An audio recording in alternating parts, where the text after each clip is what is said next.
They tried to silence me until the White House stepped in. True story, I never thought that speaking up would put my entire career and sanity on the line. But the day I walked into the offices of Ferris and Lane Consulting, I knew I'd just stepped into a different kind of battleground. I was one of only 3 black employees at the entire firm, and it didn't take long to realize I wasn't just hired for my talent. I was their diversity trophy. At first, I tried to ignore the microaggressions, the way my colleagues mispronounced my name on purpose, or how they'd suddenly grow silent when I entered a meeting room. I figured I'd keep my head down, prove my worth, and earn their respect. But when I started getting excluded from high-profile projects I had helped build from the ground up, and watched my ideas get credited to others, I couldn't stay quiet anymore. The tipping point came when I found an internal memo, mistakenly sent to me, where senior partners discussed how hiring urban talent helped them meet diversity metrics without compromising client comfort. I was furious, but I knew I needed more than just emotion to make a case.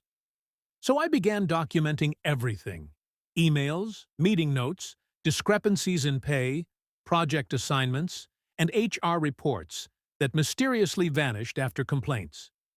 I confided in my direct manager, hoping she'd back me up. But instead, I was pulled from all client-facing work within a week.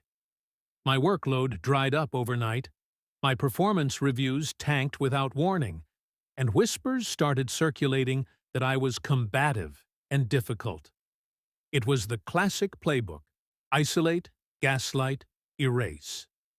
That's when I knew I had to go bigger. I filed a formal complaint with the Equal Employment Opportunity Commission, and when I didn't just hand them my evidence. I handed them a map of systemic discrimination buried deep in the company's operations. What I didn't know was that a journalist had caught wind of the EEOC filing and began digging into the firm's history. Within weeks, the story exploded. My name was redacted, but inside the office, everyone knew it was me. The retaliation hit a new level. IT accidentally wiped my company laptop, my keycard stopped working, and HR placed me on an unexplained administrative leave. But the more they pushed, the harder I fought. I hired a civil rights attorney and filed a lawsuit, not just for wrongful termination, but for racial discrimination, defamation, and emotional distress.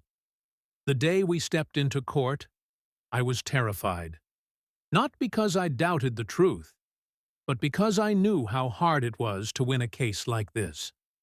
The courtroom was packed, and the firm's lawyers came armed with every trick in the book. They painted me as unstable, ungrateful, and dishonest. But then came the bombshell. My attorney revealed a whistleblower, an anonymous senior employee, who testified via video that everything I said was true. Not only had the company engaged in racist hiring practices, but they had also manipulated data to dodge regulatory audits. The judge paused the proceedings for a federal inquiry. Within 48 hours, the Department of Labor opened an investigation, and to everyone's shock, the White House issued a public statement calling for greater scrutiny into workplace discrimination in white-collar firms. The media frenzy that followed was overwhelming. My story became a lightning rod for national conversations about equity, tokenism, and the modern face of corporate racism. Despite the pressure, I gave my first interview, face uncovered, voice steady. I said, "This was never just about me. It's about every person who's ever been told to be grateful just for being in the room, while being denied the seat at the table they earned." That quote went viral. Within weeks, other employees from different firms came forward with similar stories, and I was invited to speak at forums, panels, and universities. But more than the attention, what mattered most was the legal outcome. Ferris and Lane settled out of court for an undisclosed amount, but part of the settlement mandated the implementation of transparent hiring policies, independent audits, and a mandatory board review on inclusion practices. The firm's managing partner stepped down, and a federal monitor was appointed to oversee internal reforms for the next 5 years. I didn't win back the years of gaslighting, of missed promotions, or of the dignity they tried to strip away, but I gained something greater: agency, justice, and the knowledge that my voice could move systems. Even Sergeant Riley, the security guard who once escorted me out of the building without explanation, later reached out to apologize, saying my courage had changed how he viewed silence in the face of injustice. I've since founded an advocacy group that supports professionals navigating discrimination in the workplace, helping them find resources, legal counsel, and the strength to speak up. Because if I learned anything through this ordeal, it's that change doesn't come from waiting. It comes from confronting the storm, even when your voice shakes.